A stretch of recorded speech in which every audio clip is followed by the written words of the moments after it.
السلام عليكم. طبعا كل فترة لازم الواحد بيعمل صيانة للعدة عنده، للطاولة بتاعة المنشار. أي حاجة بتهلك طبعا مع الشغل. فكل فترة كده لازم الواحد بيبتدي يبص إنه يصين لحاجة من الحاجات اللي ابتدأت تهلك. فالمرة دي أنا بصين القرص بتاع ترابيزة المنشار الديسك. وطبعا زي ما حضراتكم شايفين كده هي كانت خلاص ابتدت تقول جاي. فلقيت طبعا عندي حتة حلوة كده كنت انا عامل منها الفيديو بتاع الطبلية.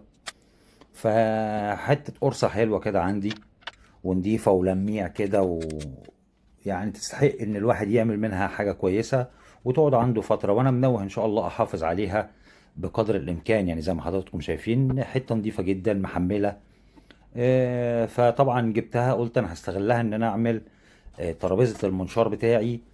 مع انه هو منشار 4 بوصة، يعني مش كبير، على قد الشغل الخفيف اللي انا بعمله في البيت. فرحت جايبها زي ما حضراتكم شايفين وسنطرت القرصة عشان اجيب السنتر بتاعها. ورحت جاي مبيت فيها زي ما حضراتكم هتشوفوا المنشار بتاعي. ورحت جاي مخوش للمسامير عشان تنزل تحت ما تبقاش بارزة على الترابيزة من فوق. وحاسبكم مع الفيديو تتفرجوا عليه. هو كده انا يعني اعتبر عملت 90% منه. التكملة ان شاء الله هعملها لكم في فيديو كده صغير، اللي هي بقى الفريزة اللي هعمل فيها المزلاج اللي هيمشي. انا منوه هعمل عليها مزلاج ديت، ومنور هعمل عليها زاوية 45 بحيث ان انا لما احب اقطع خشب على زاوية معينة ان شاء الله هعمل عليها زي منقلة ان شاء الله بالخشب. يعني في شوية توضيبات هعملها عليها في فيديو صغير كده ان شاء الله، وبرضه هبقى انزله لحضراتكم. بس هي كده 90% منها اوكي.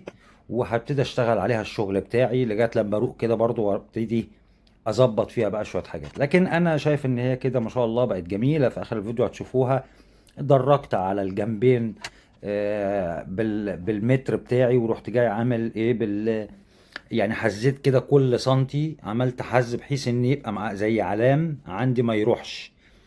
فعملته بشكل يعني عملي برضو مبدئيا لغاية لما ممكن في التطوير اللي هعمله فيما بعد اشتري لها اللي هو الشريط اللازق. ادور عليه واشتريه وابيت له بالراوتر واحطه يعني يبقى اشيك. فبس لكن أنا اللي انا عملته فيها يشغلني يعني. فان شاء الله تستمتعوا بالفيديو ده للمبتدئين، واللي عايز ياخد فكرة يعني انا عملته ازاي بطريقة خفيفة وسهلة، يعني ما فيهاش اي مشكلة خالص. اشوفكم على خير في الفيديو الجديد. واذا عجبكم الفيديو ما تنسوش تحطوا لايك وتشتركوا في القناة اذا كنتوش مشتركين. واشوفكم ان شاء الله على خير.